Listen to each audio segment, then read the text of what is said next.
The mountain wind howled like a mourning spirit, rattling the pine trees that clawed at the sky. Rain poured in sheets, cold and merciless, as thunder echoed through the narrow trail of the Jade Ridge Mountains. Master Lin pulled his cloak tighter, the worn talismans stitched into its inner seams fluttering faintly against his chest. He had been summoned by a family in the valley whose ancestral altar had begun to bleed. But something ancient, had tugged at his inner compass, drawing him off the path. A presence, a call, and there, beneath a crooked pine twisted by centuries of wind, he found the child, a newborn, alone, wrapped in crimson silk embroidered with silver foxes. The cloth was soaked in blood. Beside the infant lay the corpse of a white fox, its fur glowing faintly. Untouched by the rain, its eyes, still open, stared toward the sky with haunting calm, as if it had waited for him. Master Lin knelt down, whispering an incantation. The fox's body shuddered once, and then turned to ash. But the ash didn't scatter. It circled the child like mist and sank into his skin. The infant opened his eyes. They were silver, not the soft gray of moonlight, but silver, reflective, like a mirror to another world. Master Lin's heart trembled. This is not a child of man alone, he muttered. He carries the breath of the spirit realm, a fox spirit's legacy. He picked up the child carefully. The rain slowed, as if nature itself recognized the moment. Your name shall be Aiden, Lin whispered, born of shadow and storm. May your path be guided, or forever haunted. Later that night, back at his home, a modest wooden house filled with books, old compasses, and charms, Master Lin prepared a protective circle. He placed the infant in its center, surrounded by obsidian stones and sigils drawn in blessed ink. Candles flickered, the air grew thick. At midnight, the mirror on the far wall cracked. A figure appeared in the reflection, the white fox, now in the shape of a woman cloaked in moonlight, her long silver hair flowing like mist. She looked at Aiden with deep sorrow, and whispered one word that fogged the glass. Forgive, and vanished. Aiden slept peacefully, but Master Lin did not. He knew the child was both a gift and a warning. Something had crossed over that night, a fate that would twist between the lines of the living and the dead.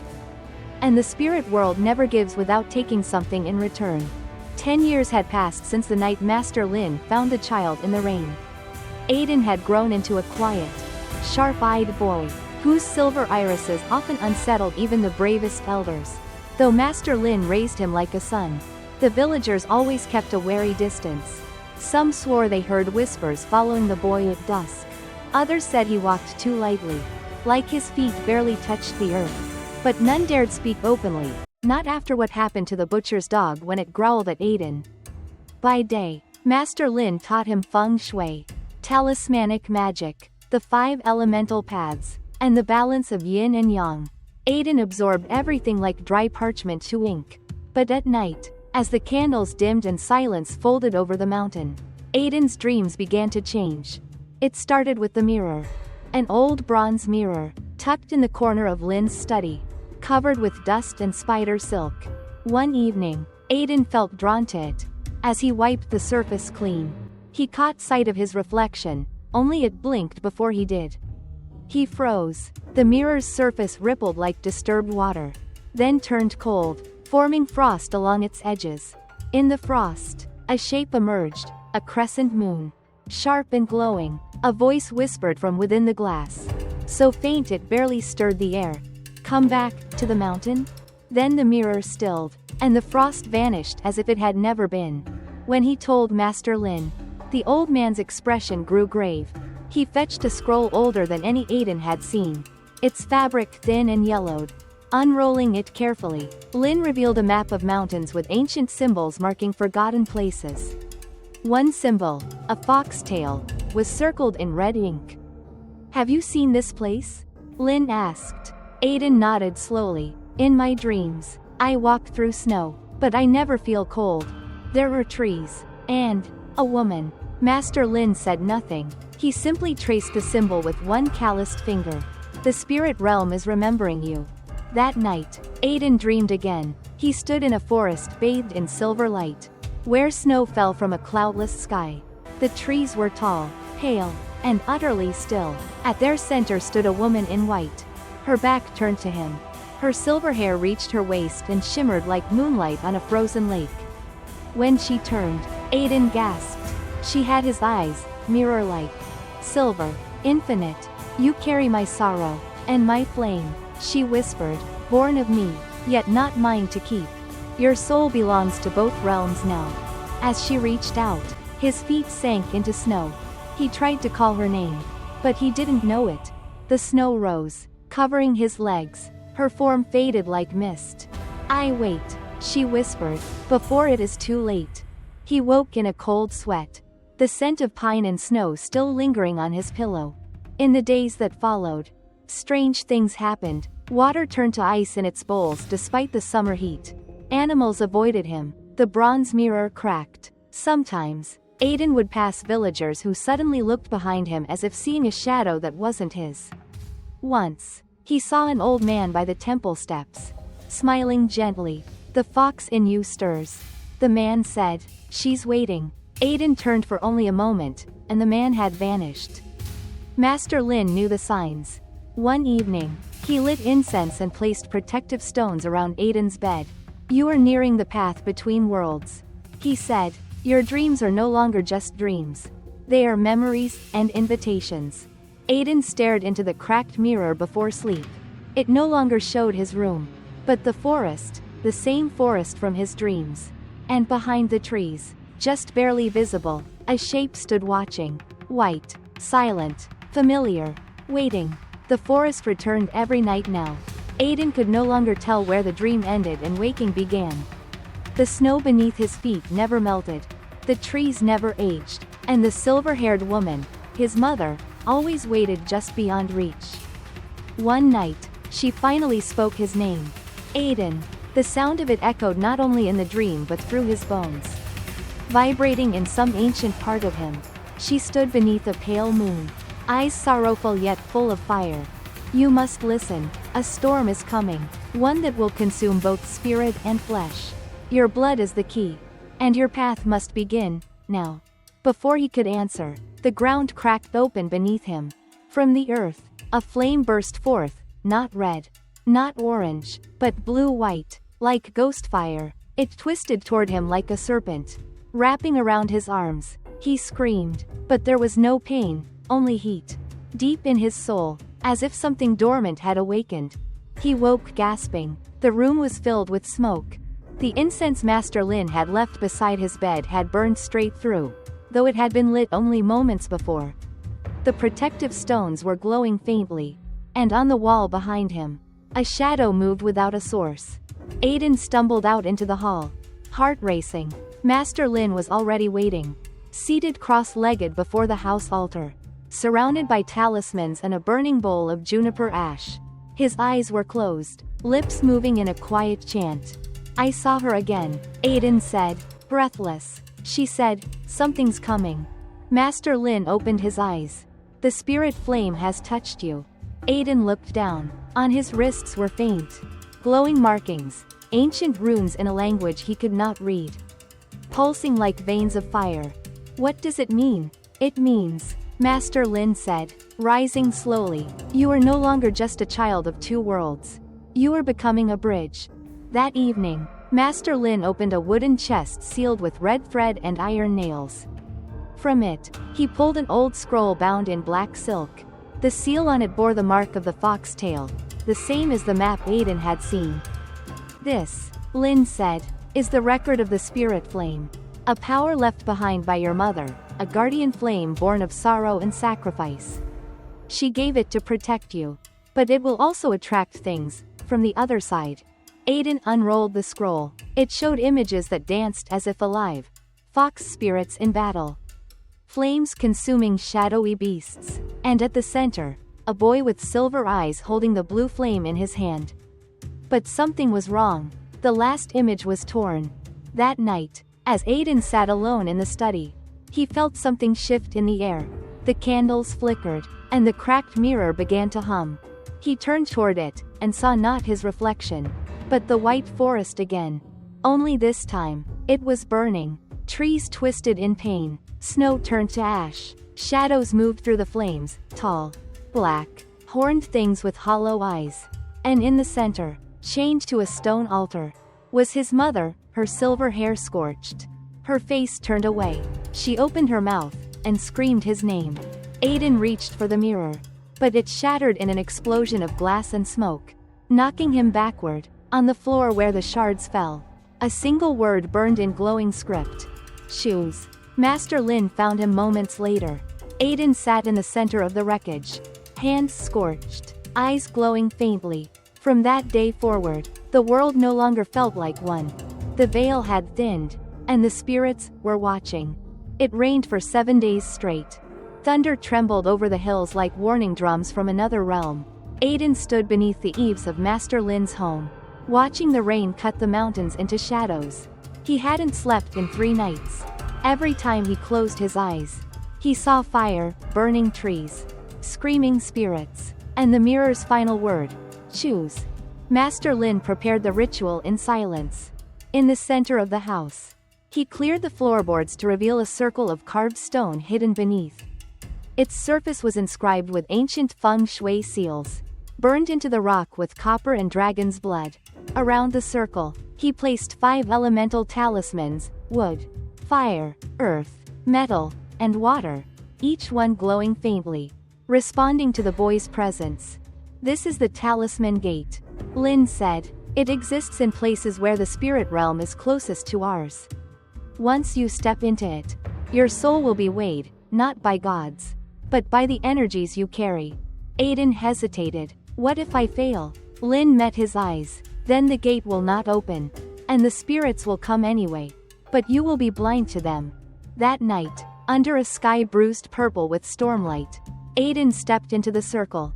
The moment his foot touched the carved stone, the air turned heavy, the talismans flared, their light pulsing like heartbeats. Wind howled, not outside, but inside the room. The candles blew out one by one. The temperature dropped. From the shadows beyond the circle, they came, shapes, some human, some not. A woman with too many eyes, a child with no mouth, a robed figure floating without legs. Their forms shimmered like smoke, anchored only by the circle's boundary. They whispered in languages Aiden could almost understand. Then, one voice rose above the others. You wear her scent, it hissed. Fox child, half-born, spirit thief. Aiden turned. The spirit behind the voice was not like the others. It had no face, only a gaping void. Like a black sun. From its core, long, clawed arms reached toward him, burning the air. Master Lin threw a talisman into the circle. The spirit screamed and vanished in a burst of smoke. Aiden dropped to one knee, gasping. The gate beneath him flared to life. The symbols lit up in sequence. One by one, wood, fire, earth, metal, water. Then at the center, a 6th mark appeared, a foxtail wrapped in flame. The ground cracked. A blue-white flame rose from the circle, forming a doorway, a rippling curtain of light and smoke. Aiden stepped forward, and saw not another room, but a path of stone suspended in endless mist. At the far end stood a shrine, ancient and broken, with a statue inside, a fox with 9 tails, eyes closed, as if sleeping. He took a step, but before his foot landed, a child's laughter echoed behind him. He turned. At the edge of the circle, a little girl stood barefoot in the dark, her dress soaked from the rain. Her hair covered her face. Why are you here? Aiden asked. She looked up. Her eyes were black holes. I live in your skin, she said. Can I stay? The talismans shrieked. The girl lunged forward, and suddenly the circle burst with flame, flinging her back into the dark. Her laughter didn't stop. Even as she vanished, the shrine faded. The gate collapsed. Silence returned. Master Lin ran to Aiden's side, clutching his arm. The gate opened for you. That's all that matters, for now. Aiden looked at the place where the girl had stood. The air still shimmered. What was she? He asked. Lin shook his head. Something old. Something that smelled your fear. That night, Aiden couldn't sleep. He sat by the broken mirror, watching its shards shift under moonlight. In one piece of glass. Just for a moment, he saw the girl again. Smiling. 3 days after the ritual. The weather changed. The rain stopped. The sky cleared. But something in the air remained heavy, like a held breath. The villagers still avoided Aiden. Even Master Lin had grown more quiet. His eyes shadowed with thoughts he wouldn't share. Then, just before dawn on the 4th day, Aiden heard it. A voice calling from the mountain. Not in a dream this time. It was faint, distant, but unmistakably real.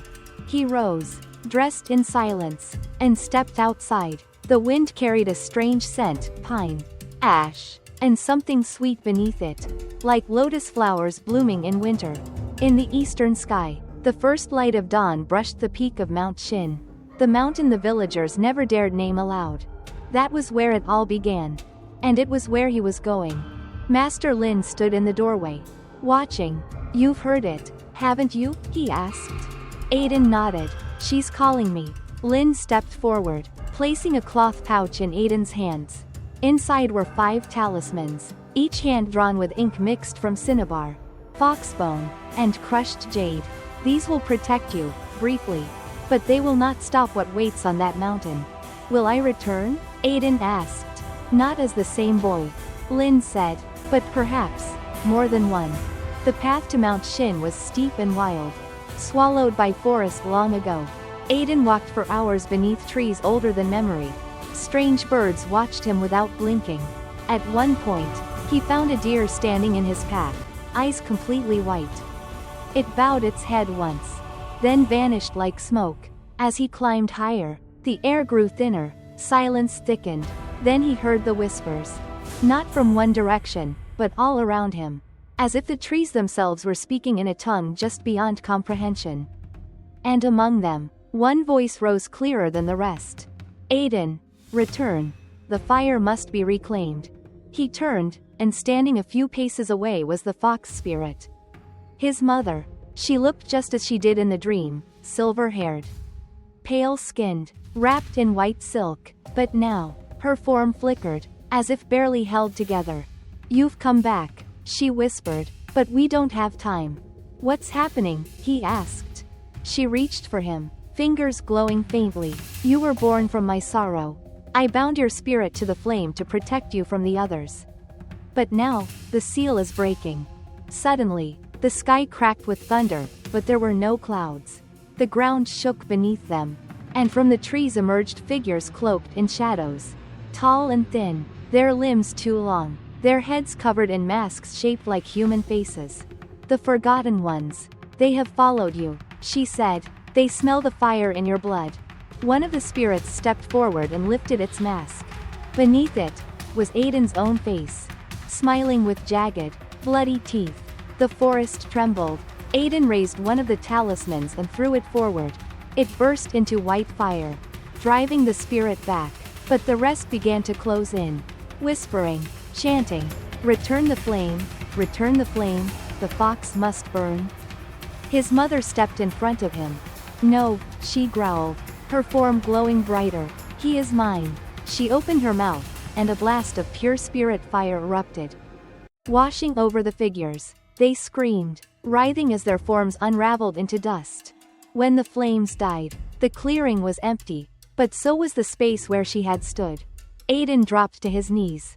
On the ground before him, where his mother had been, was a silver foxtail, still warm to the touch, glowing faintly. He picked it up.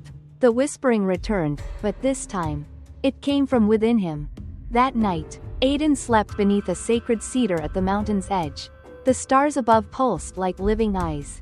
In his dreams, he saw a woman in blue robes standing beside a river, holding a black mirror. She looked up and smiled. "You will meet me soon," she said, "and when you do, your fate will choose its form." The silver foxtail pulsed softly in Aiden's pack as he descended the mountain. Its warmth reminded him he was never truly alone, though the whispers in his head had not ceased since the encounter. The flame lives, the flame watches, the flame chooses. On the 3rd day of descent, just before dusk, Aiden stumbled upon a river he had never seen on any map. It was still, unnaturally still, as if the world around it dared not disturb the surface. Mist hovered just above the water, and at its edge stood a shrine, broken in half by time, wrapped in ivy. As he approached, a voice rose above the current. "You shouldn't be here, fox blood." He turned quickly. A girl stood waist deep in the river. Her robe was blue silk, wet but unstained. Her long black hair floated around her like tendrils of ink, and though she appeared no older than him, her eyes held centuries of stillness. "I didn't mean to intrude," Aiden said. "I'm looking for someone." She raised a hand. "I know, you're looking for me." The river behind her began to ripple outward in concentric circles, and from its depths rose hundreds of tiny orbs, will-o'-the-wisps, glowing blue, swirling around her in silence. "I'm called Liana," she said, "daughter of the river, born under the water star. I carry the men Tui." Aiden froze. Master Lin's words returned to him, to seal the fire within. "You must find the one born of water." "Why me?" he asked. "Why are our fates tied?" Liana stepped from the river. Her feet touched the ground, but left no prints. "Because your soul burns," she whispered, "and mine drowns." She extended her hand. When he took it, a cold shiver ran up his arm. Yet it was soothing, like still water in the heat of a storm. The silver foxtail in his bag glowed faintly. Liana looked toward the broken shrine. "This place was once sacred," she said, "but something dark seeped into the water. Spirits that were once guardians now twist in the depths. Hungry, and I've been trapped here, keeping the balance, waiting for the flame to return." From the corner of his eye, Aiden saw movement, shadows shifting under the river's surface. Then came a scream, not human, not animal, something drowning while awake. Liana turned to face the water. "They're coming again," she whispered. "Tonight, at dusk." They lit protective wards around the shrine using the talismans Aiden carried. Liana placed a mirror in the river, an old trick of Feng Shui, to confuse and repel spirits that hunt by sight. The air grew heavy as night fell. The river began to boil from beneath. Then, they emerged. 3 water spirits, their forms made of sludge and bone, rose screaming from the depths. One had the face of a deer, twisted and half melted. Another wore necklaces of drowned hands. The last bore a crown of river stones, its eyes hollow. They circled the shrine, snarling in forgotten languages. "They seek me," Liana said. "If I fall tonight, the river dies. The land will follow." Aiden stepped beside her. "Then let them come." He opened his hand, and the fox flame roared to life. The spirits lunged. The battle that followed wasn't fought with swords or fists, but with spirit. Aiden burned with ancestral fire.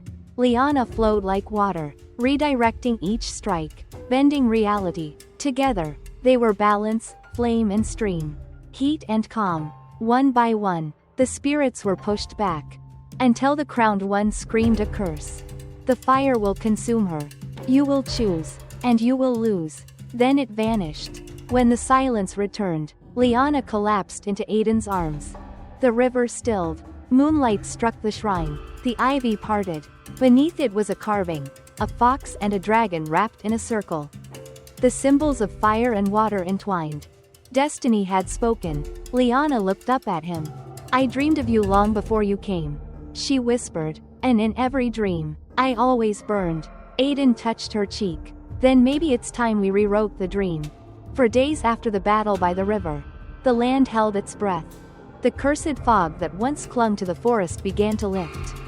Birds returned. The river ran clear again, soft, cold, alive. Aiden and Liana spent each day rebuilding the shrine, piece by piece. With each stone placed, the spirits around the river seemed to settle, their whispers becoming gentler, like lullabies from the other side.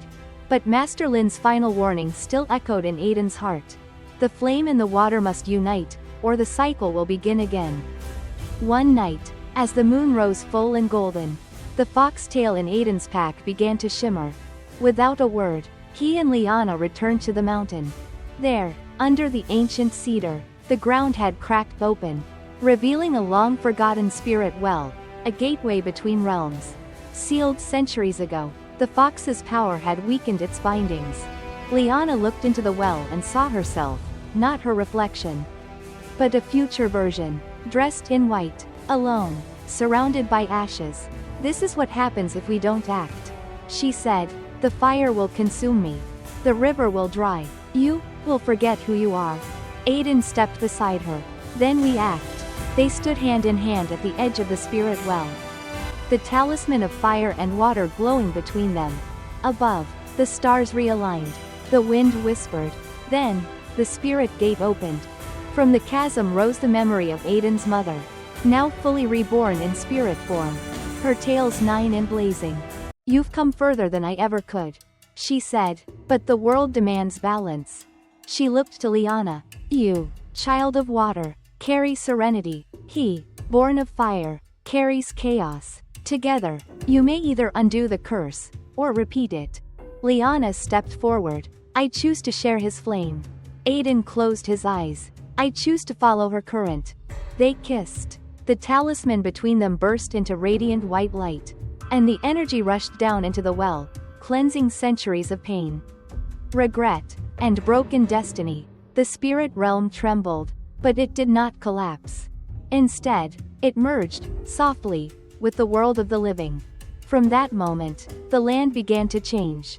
Mount Shin bloomed with plants unseen in generations. Rivers whispered in languages that only the pure of heart could understand. And above the ancient cedar, 2 guardian spirits began to appear at dusk, one with a fox's tail of flame, the other trailing rivers from her fingertips. Epilogue. Years later, travelers would speak of a mountain village hidden in the mist, protected by an unseen force. They'd say if you were lucky, or lost enough, you might see a boy with fire in his eyes and a girl whose voice could calm storms. Walking hand in hand, some called them gods, others, legends. But the villagers knew better. They were Aiden and Liana. Not gods, not myths. Just 2 souls who chose each other. And changed the fate of the world.